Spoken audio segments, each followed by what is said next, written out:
Black Myth Wukong really caused me to pause and really temper myself.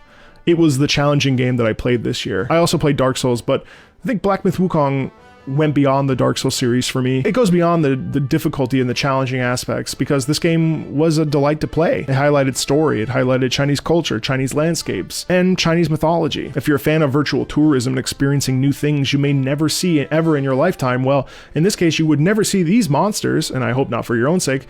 Black Myth Wukong delivered on that, and in spades. I'll never forget fighting this dragon lady on a giant tortoise.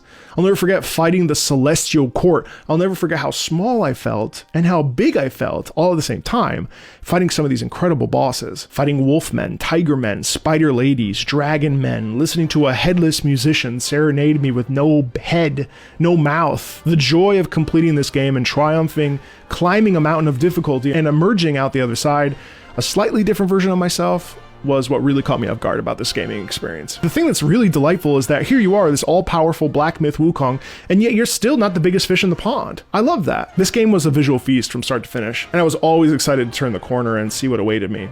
I don't think it was the most innovative game when it came to actual gameplay or combat. We've seen this type of combat plenty of other games. But what it does do well, and what it does do right, is elevating that gameplay experience visually, also connecting us to a novel that so many of us in the West have literally never been exposed to. I certainly hadn't ever been exposed to it before. Connecting us to a story that is so important to another culture, essentially giving us access to something that many of us just haven't ever seen or wouldn't even consider. Yeah, but I can't get over the feeling of triumphing over this game. I can't get over the feeling of the deification in this game, of feeling like a god.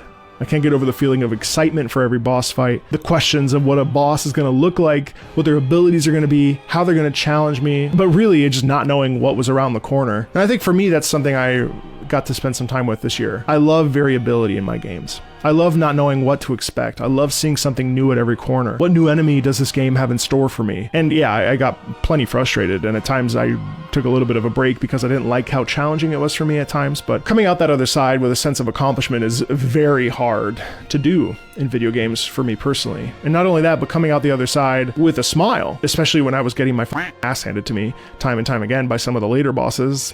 I loved it. It was one of the best gaming experiences of the year for me.